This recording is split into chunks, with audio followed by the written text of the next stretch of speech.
नमस्कार, मी मंदार जोशी. तारांगणमध्ये आपलं खूप खूप स्वागत. रसिको, तुम्ही बघताय माझ्याबरोबर आहे आत्ता संस्कृती साळुंखे. संस्कृती, तारांगणमध्ये तुझं खूप स्वागत.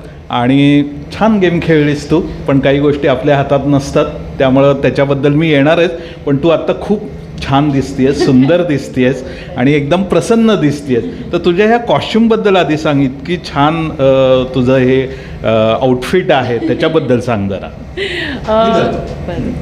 हे आउटफिट सगळं क्रेडिट माझ्या मम्मीला आहे. माझी मम्मीच माझं मोस्ट ऑफ द शॉपिंग सगळं मम्मी करते. तर हे कॉस्ट्युम जे आहे हे एक रेडीमेड आय थिंक साडीसारखा लुक आहे, समथिंग इंडो वेस्टर्न. आणि हे रियासत ब्रँडकडनं आहे. त्यांच्यासोबत जे मी कोलॅबोरेशन केलं आहे त्याच्यामध्ये मला आलेलं आहे. तर कानात तुम्ही बघाल तर दोन वेगळ्या वेगळ्या गोष्टी आहेत. वरती कफ आहे, खालती एक बैल जोडी घातली आहे मी कानात. बैल जोडी माझ्या कानामध्ये आहे. हे सगळं माझ्या मम्मीचं आहे. सगळं डोकं माझ्या मम्मीचं आहे. पूर्ण मम्मीच बघती तुझं सगळं हे. हो हो हो, प्रेझेंटेबल इतकं छान करणं. Yes yes yes. ती खूप क्रिएटिव्ह आहे. फॅशनमध्ये ती एकदम उत्कृष्ट आहे. तर मी तिच्याच कडनं गोष्टी घेत असते नेहमी. Okay, coming to the big boss. जसं मी सुरुवातीलाच म्हटलं की एक तर तू वाईल्ड कार्ड एंट्री होती तुझी आणि चांगलं खेळत होतीस तू. आता ज्यावेळी तू मागं वळून बघतीयस, विचार करतेयस, काय राहून गेलं असं वाटतं की जरा तुझा लवकर संपला हा प्रवास, असं आत्ता वाटतं तुला? आय थिंक मला कुठे ना कुठे एक्सपेक्टेशन होती की जास्त वीक अजून मी काढू शकणार नाही, कारण की हा सीझन पूर्ण ग्रुप गेम आहे. बरोबर. 2 ग्रुप्स झाले आहेत, तेच आपसमध्ये भिडतात. पण जेव्हा आपण तिकडनं पाठच्या साईडनं बघणार, आतमध्ये जाऊन बघणार, तर हे ग्रुप आपसमध्ये भिडतात. पण तेच हे लोक 2-2 ग्रुपचे एकामेकांशी पण तेवढंच प्रेमाने वागतात, पण बोलतात, पण उठतात पण, बसतात पण जेव्हा गेमची बारी आली तर खट्टर त्यांची दुश्मनी दाखवलेली आहे. तर तो एक जरा कन्फ्युजिंग फॅक्टर आहे. सगळ्यांचीच मिली भगत आहे ह्याच्यामध्ये. तू जरा पटकन तिथं ऍडजस्ट झाली नाहीस त्या सगळ्या. हां, कारण की माझा स्वभावच तसा आहे की मी ग्रुपसोबत नाही खेळू शकत. मला जर कुठल्या एका माणसाचा स्वभाव आवडला किंवा त्याचा गेम आवडला, मी त्याच्यासोबत खेळू शकते. पण जस्ट बिकॉज माझं त्याच्यासोबत पटतंय आणि 4 लोक त्याच्या ग्रुपमध्ये नाही पटत आहेत, तर मी त्या 4ही लोकांसोबत खेळणार असं माझा स्वभाव नाही आहे. तर मी इंडिव्हिज्युअल आत्तापर्यंत जेवढे शोज केलेत सगळ्यांमध्ये मी इंडिव्हिज्युअल म्हणूनच खेळली आहे. मी ग्रुपमध्ये नाहीच खेळू शकली आहे. आणि कारण की हा सीझन एवढा ग्रुप फोकस्ड आहे, तर कुठे ना कुठे एक इंडिव्हिज्युअल प्लेयर हा नेहमीच कन्फ्यूज दिसणार. ओके, मग तुला ग्रुपिझमचा या त्रास झाला बराच? त्रास मला ग्रुपिझमचा तेव्हा झाला जेव्हा ह्यांनी जे गोष्टी ह्यांना हवे होते, ज्याच्यानी ते मला ग्रुपच्या आतमध्ये घेतील किंवा ते ॲक्सेप्ट करतील, ते मी करायला तयार नव्हती. कारण की वाईल्ड कार्ड आल्यानंतर त्यांना एक ते ग्रुपमध्ये ॲक्सेप्ट होण्यासाठी एक लेवल ऑफ म्हणतात ना, ते थोडं गुलामी किंवा थोडी जरा त्या लेवलच्या गोष्टी करून त्यांना तिकडे एक जागा कमवावं लागत होती, जे माझ्या मते फक्त एका माणसाला जाणून घेण्यामध्ये किंवा त्याचा गेम जाणून घेण्यामध्ये पण तुम्ही कमवू शकता. तेच त्यांना वेगळ्या गोष्टींनी करायला लागत होतं, जे मला पटत नव्हतं. तसा माझा स्वभावच नाही आहे की मी कोणाची हाजीहुजी करून किंवा गुलामी करून आपली एक रिस्पेक्ट कमवू.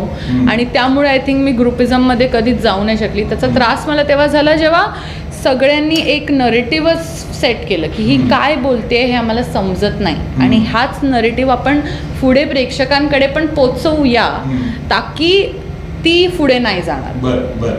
तुझा स्वभाव कसा आहे? तू आता म्हणालीस की मला हे नाही ते नाही, पण मुळात तुझा स्वभाव कसा आहे ते सांग आपल्या प्रेक्षकांना. स्वभाव माझा ॲक्च्युली मी खूप fun loving, easy to go, happy go lucky types आहे.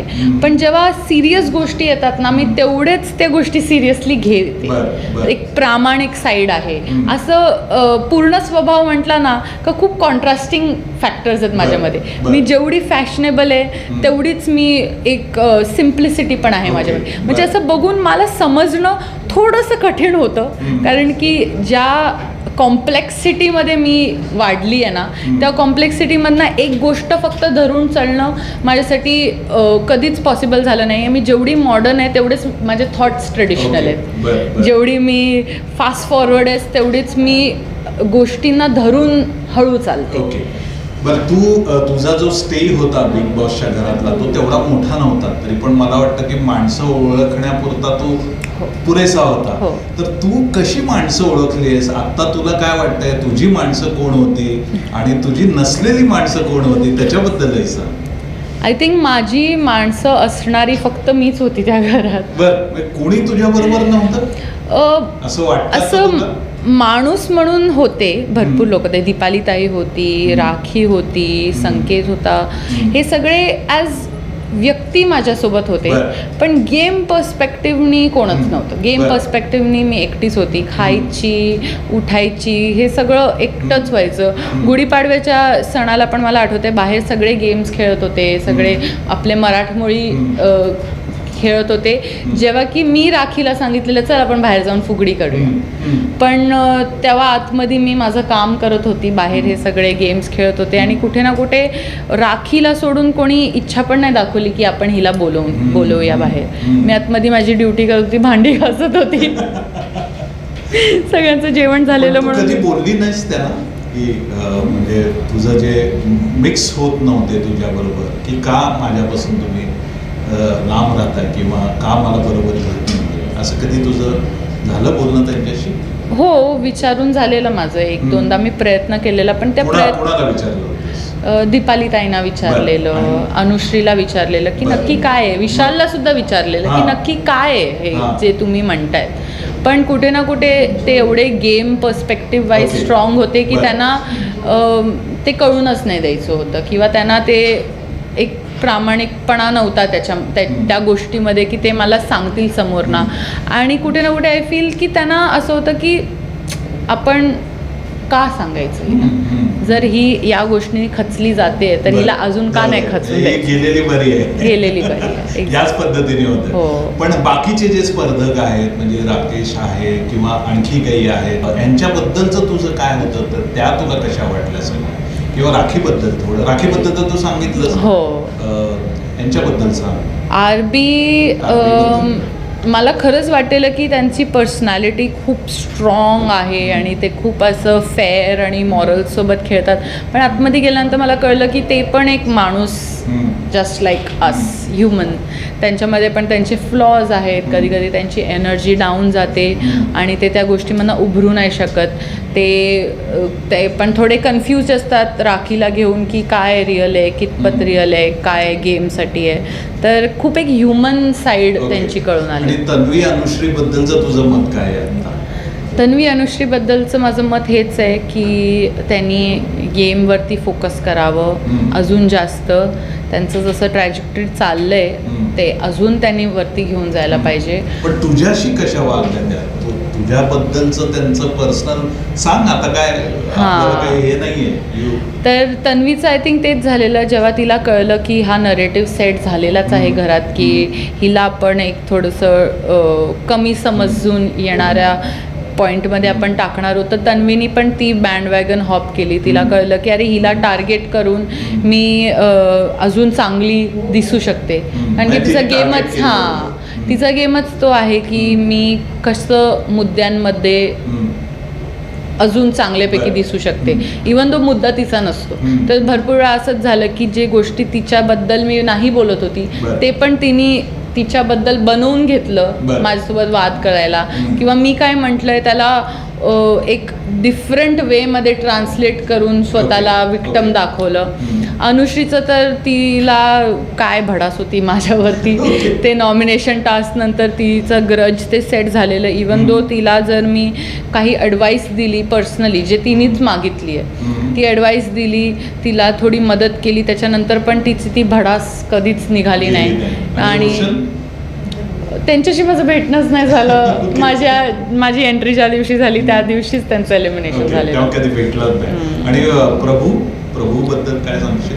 प्रभूबद्दल एवढंच आहे की मला माणूस म्हणून तो त्याच्यावरती खूप माया आहे किंवा त्याची परिस्थिती जे काय आहे हेल्थ कंडिशन त्याच्यावरती खूप सिरियसनेस आहे. पण गेम पर्स्पेक्टिव्ह वाईज मला तो खूप डिपेंडेंट वाटतो लोकांवरती. तसा स्वतःचा इंडिव्हिज्युअल स्टँड मला नाही दिसून येत. तो जर तो नक्की त्याच्यावरती जर वर्क करेल तर तो खूप वरती जाऊ शकतो. आता शेवटचे 10 स्पर्धक आहेत, तुला काय वाटतं की काय फायनल असेल किंवा कोणी ही ट्रॉफी जिंकावी किंवा नाव कमा, असं एक तुझं वैयक्तिक काही तुझे चॉईसेस असतील?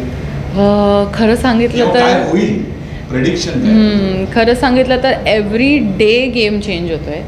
ह्यांचे इक्वेशन्स चेंज होतात, ह्यांची मतं चेंज होतात, ह्यांचा स्वभाव कुठे ना कुठे वरती खालती जातो. तर विनर प्रिडिक्ट करणं या पॉईंटवरती खूप जास्त डिफिकल्ट आहे. पण मला नक्कीच कुठे ना कुठे स्ट्रॉंग कंटेस्टंट्स वरती येताना दिसत आहेत आणि जे ग्रुपमध्ये खेळत आहेत, फक्त सपोर्ट घेऊन खेळत आहेत, ते मला कुठे ना कुठे बाहेर निघताना दिसते. पण तू नंबरच सांगायचे झाले 1, 2, 3 किंवा 5, 4, 3, 2, माझी खरंच नाव रोज बदलत आहेत. ओके, रोज बदलत आहेत ना. बरोबर, तेव्हा तुला ठरवताच नाही येत. बरं, आणि जे बिग बॉस आहेत त्यांनी तुला गाईड केलं प्रसंगी काही, तुला हाच शब्द सुद्धा त्यांनी सांगितले तुझा गेम आणखी हे व्हावा म्हणून, ते त्या गोष्टी तू पॉझिटिव्हली घेतल्यास का काय, म्हणजे कशा पद्धतीने? 100%. आय थिंक माझा स्वभावच तसा आहे की मी क्रिटिसिझम खूप चांगल्यापैकी घेऊ शकते.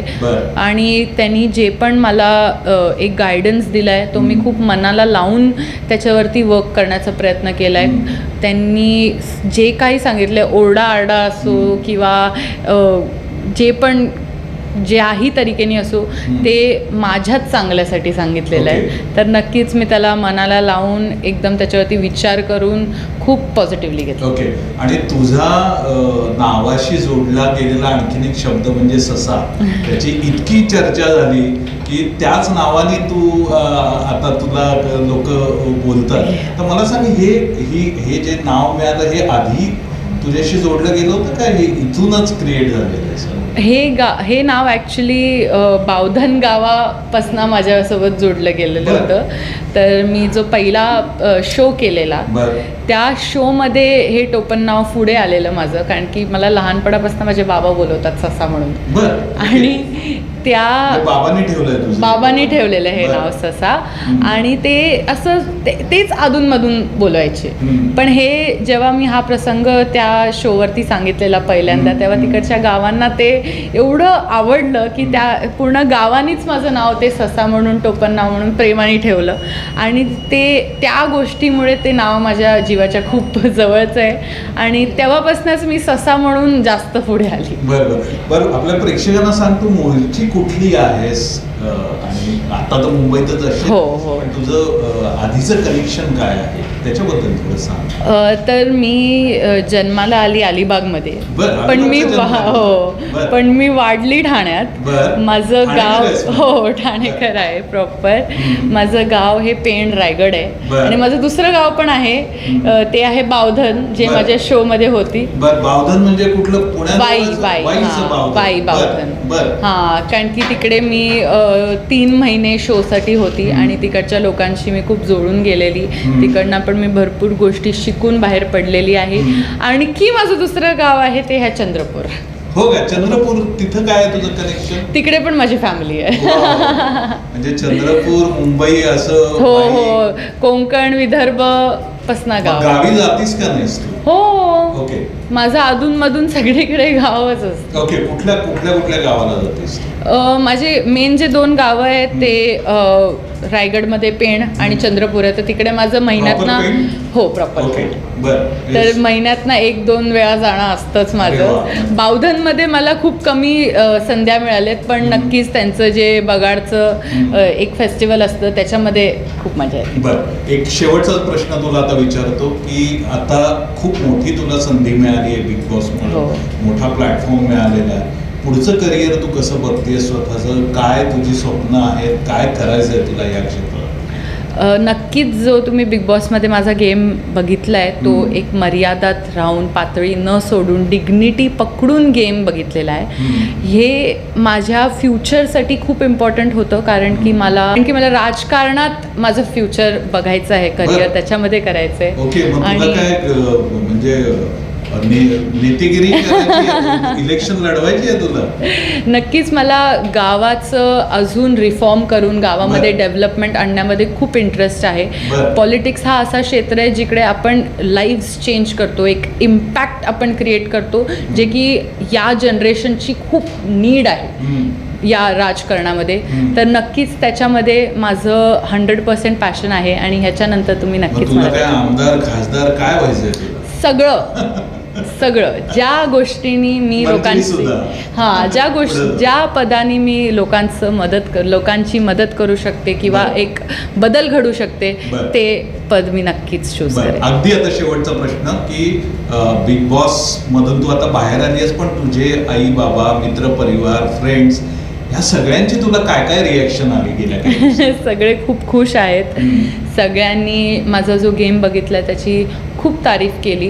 खूप त्यांनी मला कंट्रोलमध्ये बघितलं, बरं. जे आत्तापर्यंत मी खूपच एक इमॅच्युअर जी ससा किंवा संस्कृती होती, त्यांनी या शोमध्ये एक मॅच्युअर साईड बघितली तिची, की ही मर्यादेत राहून स्वतःचे संस्कार जपून डिग्निटी ठेवून तिने खेळ खेळलाय.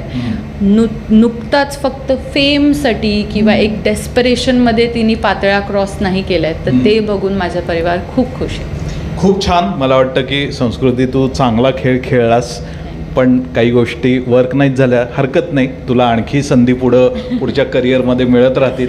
तर तुला मी तारांगणतर्फे आणि वैयक्तिक माझ्यातर्फे पुन्हा खूप खूप शुभेच्छा देतो.